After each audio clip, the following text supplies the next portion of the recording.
Samajwadi party की अहम बैठक संपन्न हुई है। अखिलेश यादव ने नेताओं कार्यकर्ताओं को निर्देश दिए, वोटर लिस्ट पर ध्यान रखें नेता कार्यकर्ता। ये अखिलेश यादव ने साफ तौर पर निर्देश दिया है। इसके अलावा किसी भी जिले में गुटबाजी नहीं होनी चाहिए, ये भी अखिलेश यादव की तरफ से कहा गया है। इसके अलावा बूथ स्तर पर संगठन को मजबूत करें, ये दरअसल निर्देश जो है पार्टी के नेताओं को कार्यकर्ताओं को दिए गए हैं। इसके अलावा पिछड़ों, दलितों, अल्पसंख्यकों के हक की बात की जाए, ये दरअसल बड़ी जानकारी। समाजवादी पार्टी की अहम बैठक जो है उसमें खास दिशा निर्देश नेताओं को कार्यकर्ताओं को अखिलेश यादव ने दिए हैं, क्योंकि चुनावी समय अब नजदीक और ऐसे में किसी भी तरीके से पार्टी की तरफ से कोई भी गलती ना हो, कोई भी चूक ना हो, इसका विशेष ध्यान समाजवादी पार्टी के जो मुखिया हैं, जो अध्यक्ष अखिलेश यादव ने इस पर ध्यान देने की बात कही, जिसमें पिछड़े, दलितों और अल्पसंख्यकों के हक के बारे में बात की जाए, ये दरअसल कहा गया है।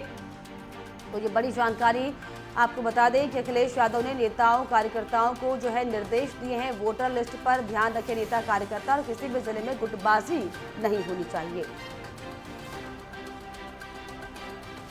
और इस पर ज्यादा जानकारी के लिए हमारे ब्यूरो चीफ राघवेंद्र प्रताप सिंह हमारे साथ जुड़ गए। राघवेंद्र जी, जिस तरीके से आप चुनावी समय नजदीक और ऐसे में समाजवादी पार्टी ये बिल्कुल भी नहीं चाहती कि कहीं पर भी कोई चूक हो, इसीलिए खास जो है बैठकें की जा रही है, कार्यकर्ताओं को, नेताओं को ये समझाया जा रहा है कि किसी भी तरीके से गुटबाजी नहीं होनी चाहिए, पिछड़ों, दलितों का खास ख्याल रखना चाहिए। क्या कुछ जानकारी? जी लता जी, जिसकी संभावना थी या जो चर्चा कल हम लोग कर रहे थे, वही बैठक में निर्णय भी लिया गया। पिछड़ों, दलितों, अल्पसंख्यकों और जो भी अदर ओबीसी जातियां हैं, उनकी बात सपा प्रमुख द्वारा की गई, उनको रिझाने का एक तरह से प्रयास किया गया। अपने कार्यकर्ताओं को सक्रिय करने के लिए उन्होंने गुटबाजी से बचने की बात कही। ऐसी संभावनाएं दिखती हैं कि जब आप क्षेत्रीय दल होते हैं और अदर पार्टी के नेताओं को भी लाते हैं और जब उनको प्राथमिकता देते हैं तो पार्टी में अंतर्कलह पैदा होता है, भीतरघात पैदा होते हैं और उससे पार्टी को बहुत बड़ा नुकसान उठाना पड़ता है। जिससे बचने के लिए उन्होंने अपने इशारों में बात की है कि गुटबाजी से सभी लोग बचें, और जो बहुत संभव नहीं हो पाता है।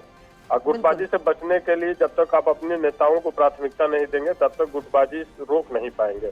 बूथ लेवल पे तैयारी की बात इन्होंने की है, और बेशक अगर लोकसभा का चुनाव है तो बिना बूथ लेवल पे तैयारी के भारतीय जनता पार्टी जैसे पार्टी, जो विश्व की सबसे बड़ी पार्टी हो, जिसके पास इतनी जम्मू व्यवस्था हो, उसे लड़ने के लिए आपको बूथ लेवल पे तैयारी करनी ही पड़ेगी।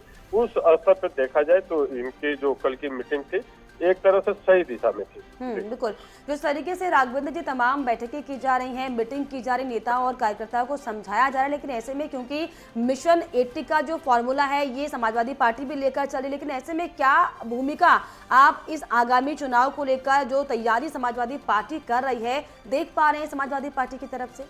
किस भूमिका में दिखाई पड़ रहे हैं अखिलेश यादव? जी लता, ये समाजवादी पार्टी के सामने दो धर्म संकट दिखाई देंगे। एक तरफ अखिलेश यादव पीडीए गठबंधन की बात करते हैं तो दूसरी तरफ इंडिया गठबंधन की बात करते हैं। इन दोनों में सामंजस्य कैसे बैठेगा, वो भी उत्तर प्रदेश में जब नए प्रदेश अध्यक्ष कांग्रेस के अजय राय और इनके बीच में जो भी एक बयानबाजी का दौर चला अभी कुछ दिन पहले, वो भी हमारे आपके जनता के सामने दिखाई दिया। तो कहीं ना कहीं पहले तो इस अंतर्कलह से इनको उबरना होगा कि जो इंडिया गठबंधन है, पीडीए गठबंधन है, सबको कैसे साध पाएंगे और सबको साधते हुए अपने कार्यकर्ताओं में भीतरघात, अंतर्कलह न हो तो उसको कैसे बचा पाएंगे, ये एक बहुत बड़ी चुनौती अखिलेश के सामने होगी। बिल्कुल, ऐसे में ये भी बड़ी बात है कि जिस तरीके से गुटबाजी नहीं होनी चाहिए की जो राय मशवरा अखिलेश यादव दे रहे हैं अपने पार्टी के नेताओं को, लेकिन अगर इंडिया गठबंधन का जिस तरीके से आपने जिक्र किया, अगर उसकी बात की जाए तो गुटबाजी तो अखिलेश यादव खुद करते हुए दिखाई पड़ रहे हैं शीट शेयरिंग के मामले को लेकर।